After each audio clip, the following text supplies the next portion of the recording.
This program is brought to you by thepodcastfactory.com. Ben Settle, super practical. I'm not telling people to have a mistress. I'm teaching you, learn the lesson from the people who have a mistress, because there's many business lessons that apply. Pious. There's a part in the book of Revelation where Jesus says, I want you either hot or cold. I'm spewing lukewarm churches out. And I think it's a good way to look at your list. Romantic to his very core. Once in a while, I'll give my girl a present, like a Snickers bar or something. And totes tender. If someone asks you to walk on eggshells, smash the eggshells and let the chips fall wherever they may. Adored by feminists everywhere. It takes a strong woman to admit when she's wrong. Not a judgmental bone in his entire body. I look at all the free information people give just on Facebook and I go, what a bunch of time hoes. Has a PhD in armchair philosophy. In the land of dumbasses, the smartass is king. You'll never meet a more sensitive guy. If you really care about people, you shame the hell out of them. This is Ben Settle, the bensettle.com podcast. And so I'm going to do something a little different today, Jonathan. I don't know if you got... You get my notes? I know you told me not to send them to you, but I do it anyway. I like to be surprised by you. I had to look at them for a minute, but I don't like to read them. Okay, well, I mean, as I call them, spoilers. Yeah. And 'cause that's the way I look at it. All right, so I was probably the last person on God's green earth to watch the movie Black Panther. Now, I don't know if you've seen it, right? You've seen Black Panther, because I don't want to give spoilers here, but yeah, I kind of have to. Okay, so as much as I don't want to give I mean, by now I was the last person, so there's no one to spoil at this point. Came out in February. As of today, or as of when I went and saw it, was the last week it was in theaters. And as it should, by the way, Jonathan, I brought my girl with me, Stephanie, and we were the only two people in the theater. Really? Only two.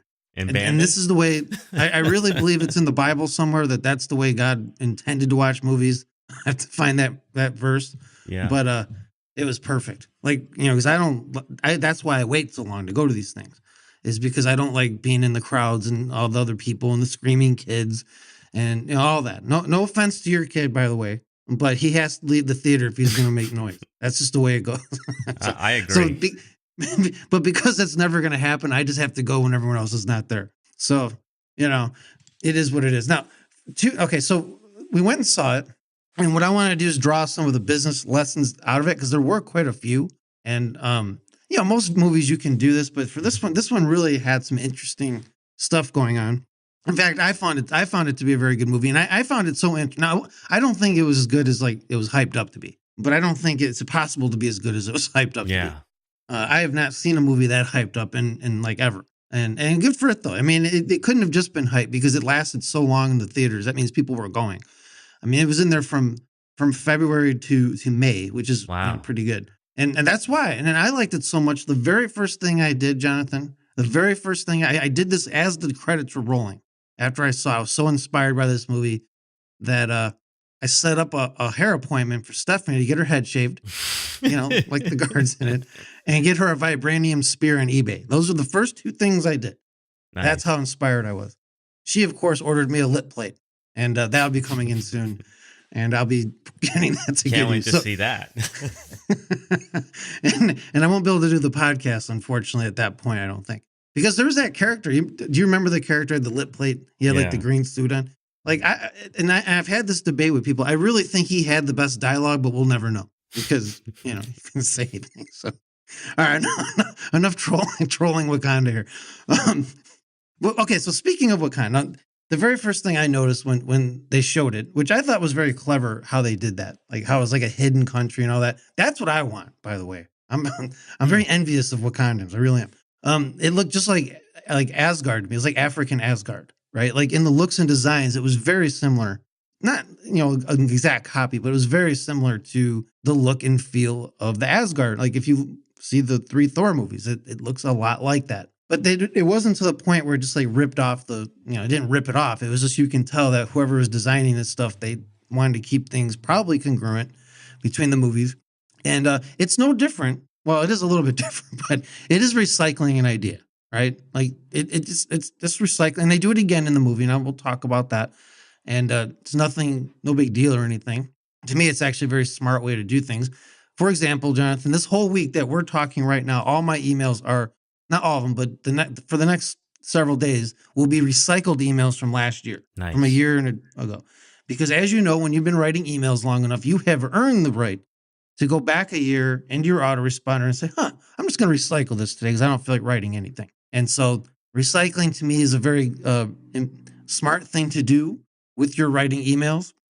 It's a smart thing to do when you're making movies. I got a question about that, Ben. So recycling emails, do you, I guess you don't because you're Ben, but like if I look back a year ago, I'm like, oh, this is complete shit. I can't put this out.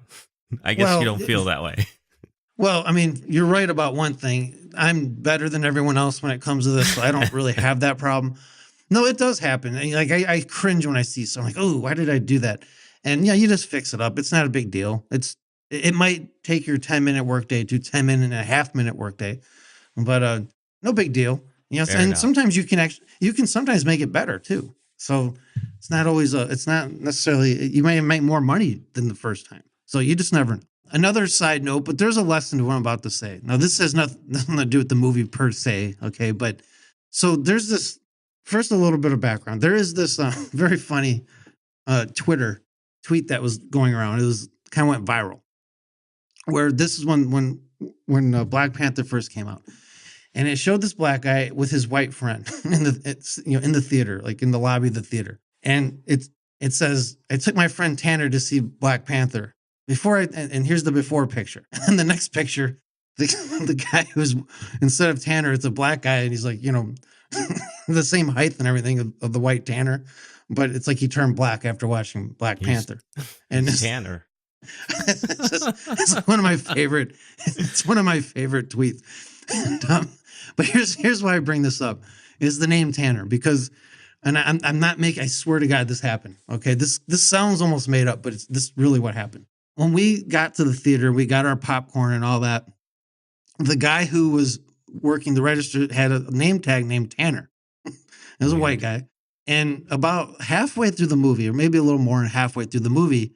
And remember, we're the only two people in the theater, right? So we're sitting ducks for this kind of stuff. Because you're not supposed to be bringing food into the theater. You're supposed to buy their food because that is how movie theaters make their money. They don't make their money off the ticket sales. In fact, sometimes they have to pay money to show movies. They make it off the concessions, which is totally understandable. And I will buy the concessions whenever it makes sense. However, in the town that I go and see the movies in, the chloride level in the water it's intolerable. It's like you're drinking swimming pool water. That's how strong it is, including in the fountain drinks.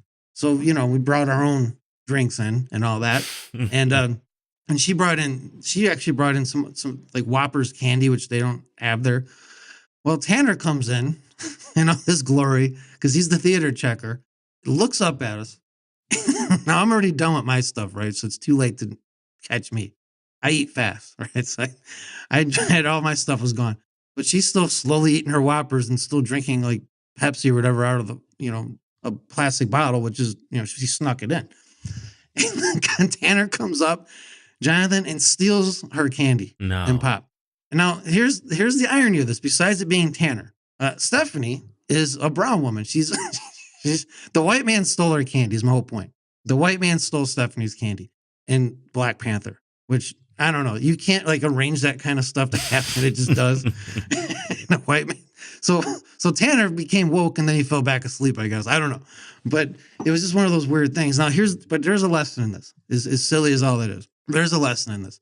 And that is, it really, like, I don't know if it bothered her, but it kind of pissed me off. I'm like, that's her candy. Now, you can't take her candy. Like, I mean, it's their rules. What are you going to do? But the fear of losing that candy, or the pain of losing that candy, was stronger than just going out and buying some new candy. Could just went and got some new candy. But the fact that Tanner stole her candy, I don't know. But there's a lot. There's something to be said that, because in your marketing, it's been proven over and over and over that fear of loss is greater than desire for gain.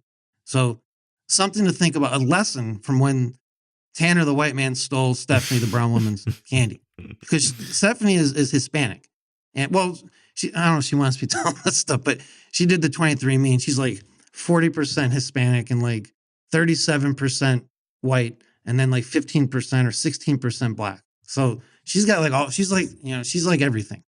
She's she's the vanilla chocolate caramel everything, right? So there's no way that Tanner came in and stole her candy, and not good, not good at all. So we're gonna go see Infinity War actually today, and we're gonna see if we can't make up for this, Jonathan. I'm sneaking twice as much stuff in just because of that, and afterwards, twice as fast. and you know what I'm gonna do afterwards? If Tanner's working there, I'm gonna come up there and say, "Hey, man, I just want you to know, look at all these wrappers and stuff we snuck in." Gotcha. You know, I will have my revenge porn on Tanner. So anyway, so that's enough. Next thing, moving on to the next point on my bucket list here of stuff.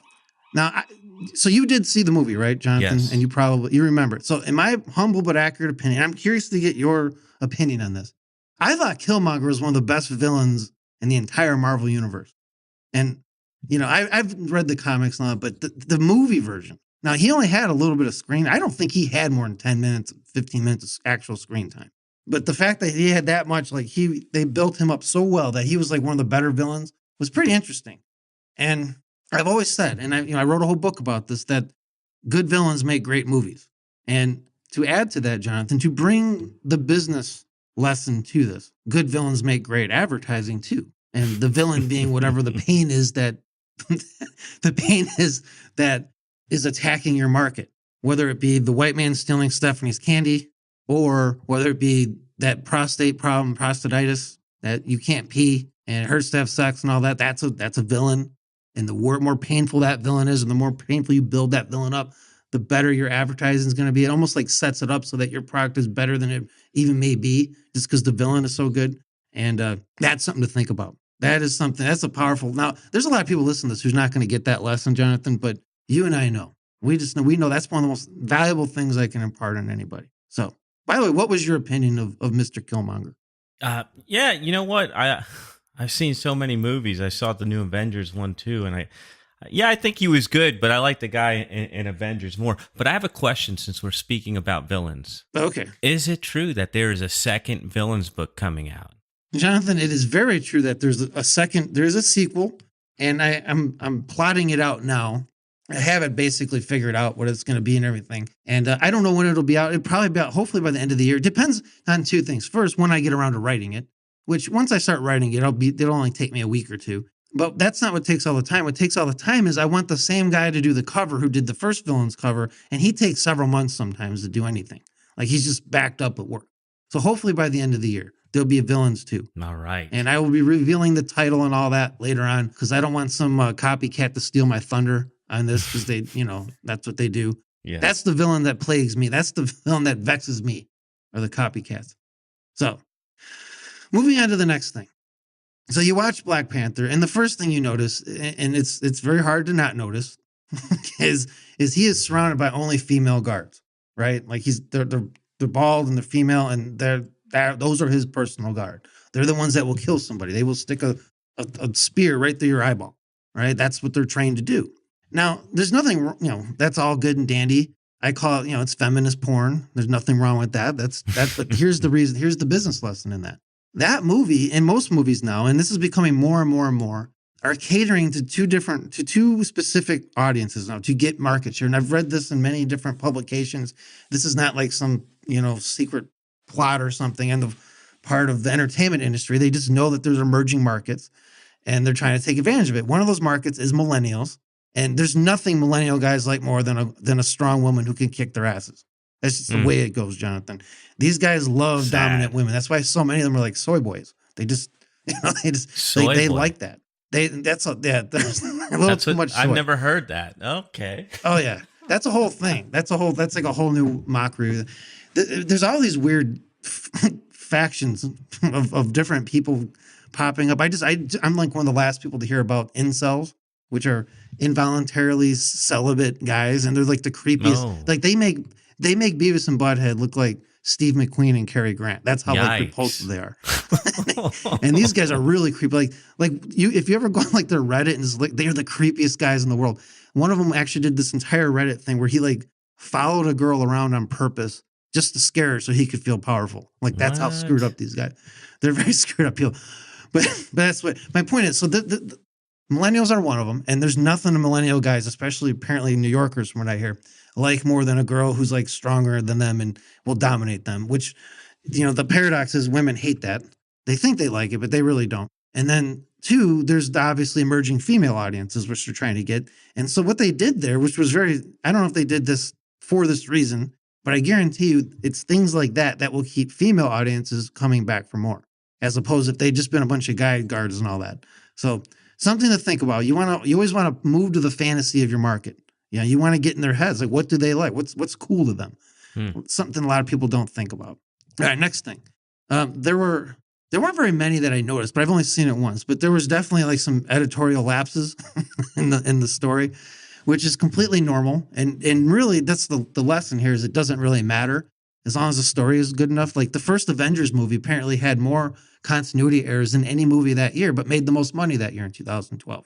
So, it's kind of like misspellings, right? And typos. Yeah. They don't really matter if the story is good. And the one I'm thinking about is, I don't know if you remember this, but when they were in the car chase scene, which was really cool. I thought it was a really cool part of the movie, actually, was that car chase scene. And that chick, the general, the bald chick, she's like the general, I think. I can't remember what her name was, but she was like the general, the head guard. And she's like, they're getting shot at because they're chasing the villain Claw down, the other villain. And she goes, and the bullets don't really do anything to the car. And she goes, guns are so primitive, right? But then like the next scene, Killmonger takes all of them down and rescues Claw using just a gun. That was kind of funny, actually.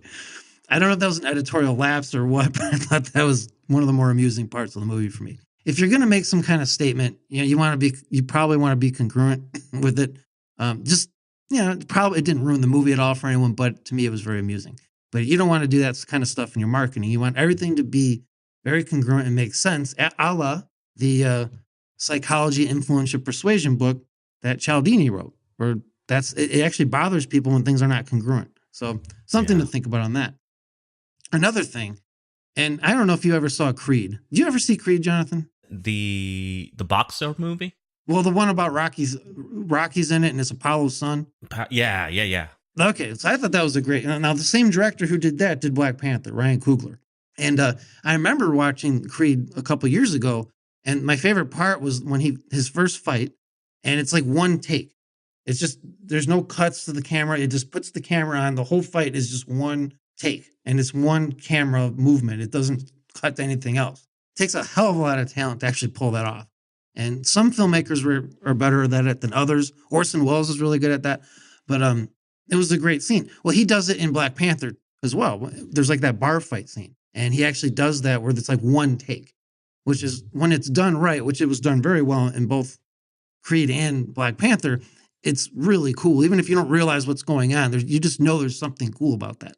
And it reminded me of sometimes, and this isn't an email thing more than a copywriting thing, but especially email, is a lot of people fear long sentences. Jonathan, I will write entire paragraphs with one sentence without no stopping. Breath. And no breath. And I never, no one's ever said, I didn't buy it because of this long sentence. If you make the sentence interesting enough, it actually, I think, adds to it because it keeps people, I don't know. This is just my own theory. I don't think this has been written about anywhere else. It's my theory that once you get people running, you don't want to stop them. So sometimes it's good to just have them just keep reading this long sentence. Again, the caveat is it has to be a good sentence. It has to be interesting. It still has to have some kind of little pauses like, commas and stuff in there. But you can get away with long sentences. And I don't think they should be feared.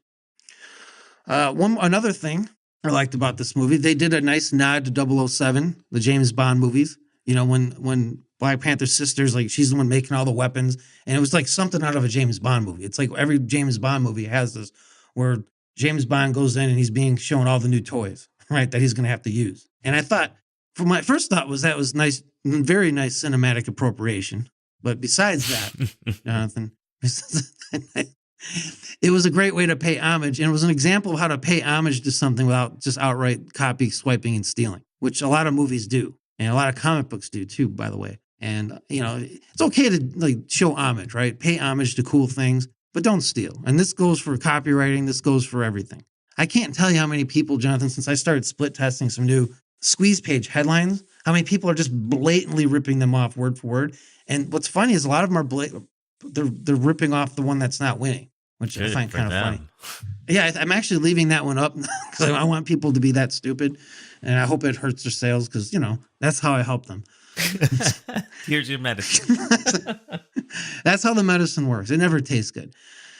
Finally, the final point I will make, and this really, I don't know if there's a business lesson here other than just old school wisdom and the wisdom of your ancestors and the wisdom of your elders who came before you. And, I'm assuming that everyone listening to this has already seen the movie or is never going to see it. So whatever.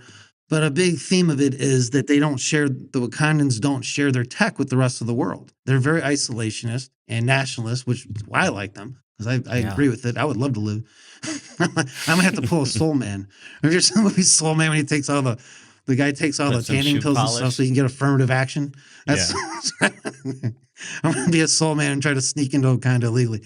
But they don't share the tech with the rest of the world. But then at the end, Black Panther's SJW girlfriend pretty much persuades him to start doing that kind of stuff. And my first thought was, this country has survived thousands of years, literally, by doing the exact opposite of what she persuaded Black Panther to do. So, I don't know how that's going to work out in a Disney movie, but I know in real life, if something has worked for thousands of years, like shaming, for example, you don't just toss it out the window because your girlfriend doesn't like it. And there's probably many lessons to that. So anyway, I give the movie a 7 out of 10 stars, like pretty much most of the Marvel movies. Great action. I love the car chase scene. Excellent villain who had a really cool backstory. I wish they hadn't killed him off, because I think he would have made a great anti-hero in some other movies, but whatever. And best of all, it leaves you wanting more, just like a good sales letter or ad or email does. If a good sales letter or ad doesn't leave you wanting to buy the product, it hasn't done its job. And Black Panther leaves you wanting to see the next part of the story, Infinity Wars, and so it is. So that's all I got for this week, Jonathan. That's my white man's take on Black Panther review, and that's all. May like the contrast. Peace and light, everybody. How about next time? What do you have for us? Next time, we're going to talk about how to unbroke yourself. So, people who have maybe done well and lost it all or just can't figure things out, I'm going to show you how to unbroke yourself. And I think it'll be very interesting for some people, very eye-opening for others, and hopefully boring for nobody. So that'll be next week. All right, looking forward to it. Another bensettle.com podcast is in the can. We'll be back in your earbuds next time. You've been listening to the bensettle.com podcast.